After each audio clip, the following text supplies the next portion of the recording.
Everyone, ओम नमः शिवाय and welcome back to the channel. I hope कि आप सभी ठीक होंगे और अपना भी ध्यान रख रहे होंगे और आप सभी की तैयारी भी एकदम अच्छे से चल रही होगी। और जितने भी लोग यूपी टेट एग्जाम की अपनी तैयारी कर रहे हैं, आप सभी ने अपनी तैयारी करना शुरू कर दिया होगा, क्योंकि इससे पहले आप सभी यूपी पुलिस एग्जाम में लगे होंगे, लेकिन अभी इसके बाद आप सभी का यूपी टेट का एग्जाम होगा और जिसमें ज़्यादा टाइम नहीं है। और अगर आप एक चीज़ का कंपेरिजन देखोगे ना, यूपी टेट और सी टेट में, तो यूपी टेट ज़्यादा डिफिकल्ट है सी टेट के कंपेरिजन में, क्योंकि इसमें हिंदी का जो पोर्शन होता है और जो इंग्लिश का पोर्शन होता है, उसमें सिर्फ ऐसा नहीं है जैसा सी टेट में होता है कि सिर्फ 15 नंबर पैडागोजी के हो गए, 15 जो पैसेज वगैरह से हो गए। इसमें अच्छा खासा जो इसमें हिंदी पूछी जाती है, इंग्लिश पूछी जाती है, उसके अंदर व्याकरण वाला पार्ट भी होता है। व्याकरण के साथ साथ साहित्य के भी क्वेश्चन होते हैं हिंदी के अंदर। मैं आज मॉक टेस्ट लगा रही थी, मैंने देखा व्याकरण वाला अच्छा खासा पार्ट था और इंग्लिश के अंदर भी व्याकरण दे रखी थी अच्छी खासी, कि इसमें कौन सा अलंकार वाले चैप्टर है। 2-3 क्वेश्चन मुझे देखने को मिले इंग्लिश के अंदर, वो भी। तो मतलब हिंदी और इंग्लिश को भी दोनों को अच्छे से पढ़ना पड़ेगा इसमें। और रही बात जिस सब्जेक्ट में मुझे लगा था कि अच्छा स्कोर होना चाहिए, उसके अंदर मेरा स्कोर कम था, जो कि था सीडीपी वाला पार्ट, क्योंकि मेरा सबसे अच्छा सब्जेक्ट यही था। इसमें मेरा बहुत अच्छा स्कोर चल रहा था जिस टाइम पर मैं इसकी तैयारी कर रही थी, टीचिंग वगैरह एग्जाम्स की। फिलहाल तो मेरा इसके अंदर कम स्कोर आया था, लेकिन मैंने पढ़ना भी अभी शुरू किया। मैं 1-2 दिन आराम से अपना यूपी पुलिस का एग्जाम देने के बाद 1-2 दिन रेस्ट किया, उसके बाद अभी चीज़ें पढ़ना शुरू की थी। और मैं सबसे पहले ना यही सीडीपी वाला पार्ट ही पढ़ने की सोच रही थी, क्योंकि हिंदी जनरल चीज़ें होती है। हिंदी हमने यूपी पुलिस के एग्जाम के लिए भी पढ़ी थी और इंग्लिश भी थोड़ी बहुत, इतनी चीज़ें तो आती हैं। और उसके बाद बचता है मैथ वाला पार्ट। मैथ्स तो काफ़ी चीज़ें आसान लग रही थी, क्योंकि यूपीएसआई का भी एग्जाम दिया, यूपी पुलिस का एग्जाम दिया, तो उन सब में मैथ्स पढ़ी थी। इसमें जनरल मैथ आती है, इसमें ऐसा नहीं है जैसे सी टेट के अंदर मैथ्स आती है कि सिर्फ आपको पैडागोजी वगैरह के पार्ट आएंगे या फिर ज़्यादा डिफिकल्ट चीज़ें नहीं आएंगी। इसमें एक अच्छा खासा मैथ आता है सी टेट के कंपेरिजन में। और उसके बाद बचता है ईवीएस वाला पार्ट। यूपी टेट के अंदर जो ईवीएस आती है वो सिर्फ ना एनसीईआरटी बेस नहीं होती जैसे सी टेट में आती है, सिर्फ एनसीईआरटी वाली नहीं होगी। बाकी जो जनरल चीज़ें जो ईवीएस में आती है ना, वो चीज़ें सभी रहती हैं इसके अंदर। तो ईवीएस को भी इसमें ध्यान से पढ़ना पड़ेगा। चलो फिलहाल मैं उम्मीद करती हूँ कि आप सभी ने आरडब्ल्यूए का जो 14 जून का मॉक टेस्ट आया था यूपी टेट का, ये वाला मॉक टेस्ट लगाया होगा। मैंने पहला मॉक टेस्ट इस पर लगाया था आरडब्ल्यूए का, यूपी पुलिस इसका, यूपी टेट एग्जाम का। तो मैंने इसमें ना लेवल फर्स्ट वाला मॉक टेस्ट लगाया था, लेवल सेकंड वाला मैंने अभी नहीं लगाया था। मैं ये सोच रही थी कि पहले थोड़ा फर्स्ट वाले की मुझे अच्छे से तैयारी करनी है, क्योंकि सेकंड का मुझे इतना ज़्यादा ये नहीं है। हालांकि पास तो मेरे दोनों ही हो रहे हैं, लेकिन फिर भी दोबारा से ये है कि थोड़ा अच्छे से चीज़ें हो जाएं इस बार भी। एग्जाम डेट आई थिंक 2 जुलाई 2 से स्टार्ट हो रहे हैं। तो चलो इसी वाले मॉक टेस्ट का एनालिसिस करेंगे कि इसमें क्या क्या चीज़ें रही। और मैं वीडियो में आगे बढ़ने से पहले आप सभी को बता दूं, जितने भी लोग, अगर आप कॉम्पिटेटिव एग्जाम्स की तैयारी कर रहे हो तो अगर आप किसी भी कॉम्पिटेटिव एग्जाम की तैयारी कर रहे हो, किसी एग्जाम को क्रैक करने की सोच रहे हो, आपको कम टाइम में ज़्यादा चीज़ें तैयार करनी है, तो अग्रवाल एग्जाम कार्ड की कुछ बेस्ट बुक्स आई हुई है। इसमें सबसे पहला पार्ट है स्टैटिक जीके वाला पार्ट, जिसमें स्टैटिक जीके के अंदर इन्होंने इतना पोर्शन कवर कर रखा है। पहले मैं आप सभी को ना इसका इंडेक्स दिखा देती हूँ कि इसके अंदर क्या क्या चैप्टर्स हैं। और ये ना पूरा सारे इंडेक्स नहीं है, और भी काफ़ी सारी चीज़ें हैं जो इन्होंने स्टैटिक जीके में कवर कर रखी है। ये मैंने आपको थोड़ी सी दिखाने की कोशिश की है। उसके बाद मैं आपको पहला चैप्टर दिखाती हूँ, ये है प्राचीन, मध्यकालीन और आधुनिक इतिहास। ये है अग्रवाल एग्जाम कार्ड की बुक्स, जो कि बहुत ही बेहतरीन है, क्योंकि आप देखो पूरा जो इन्होंने तीनों का कंपैरिजन कर रखा है और इजी लैंग्वेज में समझा रखा है। सेकंड आता है मैथ वाला पार्ट।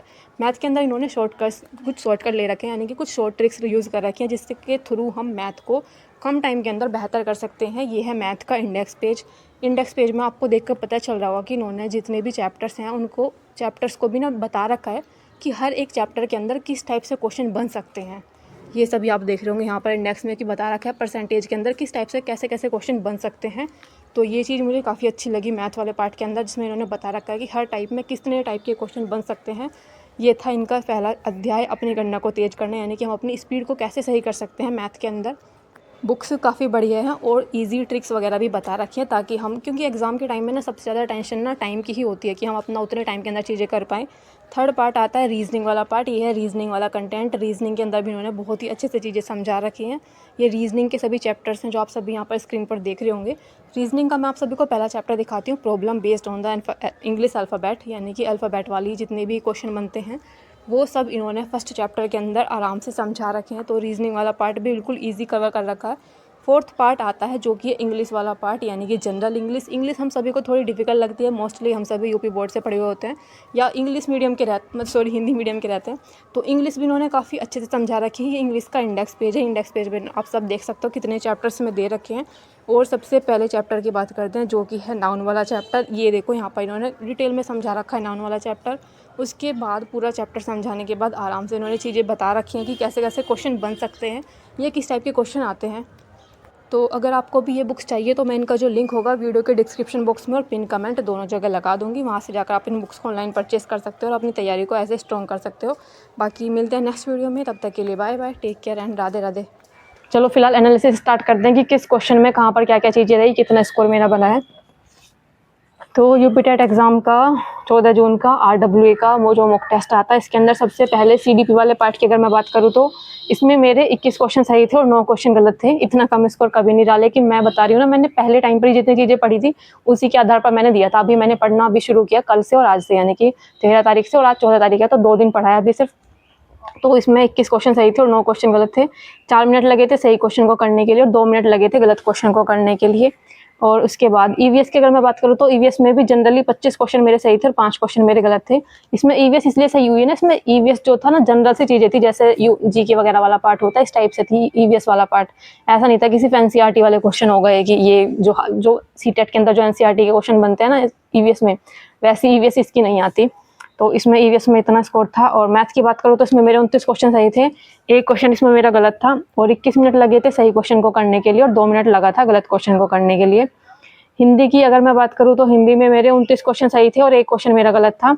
2 मिनट लगे थे सही क्वेश्चन को करने के लिए और 5 सेकंड लगे थे गलत क्वेश्चन को करने के लिए। मुझे पता आप सभी को लग रहा होगा कि 2 मिनट के अंदर इतने क्वेश्चन कैसे हो गए, 30 क्वेश्चन होते हैं, लेकिन बहुत ही आराम से हो पा रहे थे, क्योंकि मैं मतलब जिस तरह की अब तैयारी कर रखी थी, हम सभी ने यूपीएसआई एग्जाम दिया है, यूपी टेट का, यूपी पुलिस का एग्जाम दिया है, इतना स्पीड से चीज़ें करने की आदत हो चुकी है। क्या हिंदी का जो हिंदी वाला जो पार्ट होता है या जो जनरली पढ़ने वाला पार्ट होता है, जिसमें सिर्फ आपको क्वेश्चन देखकर टिक लगाने होते हैं, वो आराम से हो जाता है 3 से 4 मिनट के अंदर।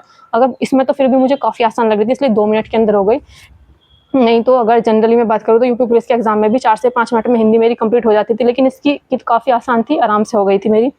और उसके बाद इंग्लिश की बात करूँ तो इंग्लिश में मेरे 23 क्वेश्चन मेरे सही थे और 7 क्वेश्चन मेरे गलत थे। 10 मिनट लगे थे सही क्वेश्चन के लिए और 3 मिनट लगे थे गलत क्वेश्चन के लिए। तो इंग्लिश मेरी इतनी ज़्यादा अच्छी नहीं है, ना मेरा ये थोड़ा, मुझे ये सब्जेक्ट इतना ज़्यादा पसंद है, ना ही स्ट्रॉन्ग सब्जेक्ट है, तो मुझे यहाँ पर थोड़ा सा टाइम भी लगा रहा था पढ़ने के लिए और कुछ चीज़ें ना समझने के लिए। इंग्लिश के अंदर जो पैराग्राफ दे रखा था ना, काफ़ी बड़ा पैराग्राफ दे रखा था और इंग्लिश इतनी ज़्यादा मुझे समझ में तो नहीं आती, तो इंग्लिश में बस ऐसा स्कोर रहा था, टाइम भी थोड़ा ठीक लगा है। जबकि हिंदी में आप देखोगे बहुत कम टाइम लगा, क्योंकि हिंदी बहुत अच्छे से आती है। और इसके बाद अभी चलो बात करते हैं कि टोटल क्या रहा था। तो टोटल मेरा रहा था इसमें 127 रहा था, 150 में से 98% आए थे और मैंने सुबह ही ये मॉक टेस्ट लगा लिया था, आई थिंक 10 बजे के आसपास या शायद उससे भी पहले। तो इसमें 98% आए थे, 127 क्वेश्चन मेरे सही थे और 23 क्वेश्चन मेरे गलत थे। 84% इसके अंदर एक्यूरेसी थी। ये रहा था मेरा टोटल इसके अंदर स्कोर। तो मुझे लगता है कि ठीक ठाक स्कोर है, लेकिन फिर भी हमें जनरली इसके लिए थोड़ी अच्छे से चीज़ें पढ़नी पड़ेंगी, क्योंकि मॉक टेस्ट में और जो रियल एग्जाम होता है दोनों में बहुत डिफरेंस होता है। यूपी टेट का एग्जाम है, मैंने पहले दे रखा है ये, तो काफ़ी डिफरेंस रहता है। चाहे आप कोई भी मॉक टेस्ट लगा रहे हो, जो रियल एग्जाम रहता है काफ़ी डिफरेंस रहता है, इसलिए चीज़ें थोड़ी सी अच्छे से पढ़नी पड़ेंगी। स्पेशली मुझे लगता है सीडीपी वाले पार्ट में मेरा सबसे कम स्कोर रहा है और मैं तो फिर भी ठीक ठाक स्कोर था। तो इसी तरह से तैयारी चल रही है और मैं क्या क्या चीज़ें पढ़ रही हूँ मैं नेक्स्ट वीडियो में आप सभी को बता दूंगी। थोड़ा सा भी टाइम नहीं लग पा रहा कि मैं थोड़े से ना मेरे नोट्स हैं उससे मैं अपना सीडीपी वाला पार्ट पढ़ रही हूँ। बाकी हिंदी नॉर्मल है, हिंदी तो नॉर्मली चीज़ें चल रही हैं और हिंदी सॉरी जी के ये पढ़ना है, सीडीपी वाला पार्ट पढ़ना है और ईवीएस थोड़ी सी चीज़ें देखनी है ईवीएस के अंदर और इंग्लिश पढ़नी है। बाकी जो मेन सब्जेक्ट हैं यही है, मुझे लगता है थोड़े डिफिकल्ट से जो है, तो यहीं से चीज़ें चल रही है। और बाकी अगर आपको ऑनलाइन पढ़ना है तो ऑनलाइन भी बहुत सारे प्लेटफॉर्म है, आप किसी भी प्लेटफॉर्म से पढ़ सकते हो। मैंने आप सभी को सारे प्लेटफॉर्म बता रखे हैं जहाँ से मैं अपनी टीचिंग की तैयारी करती हूँ। बाकी आपको कुछ पूछना हो, कुछ बताना हो तो वीडियो में कमेंट कर देना। बाकी मिलते हैं नेक्स्ट वीडियो में, तब तक के लिए bye bye, take care and Radhe Radhe.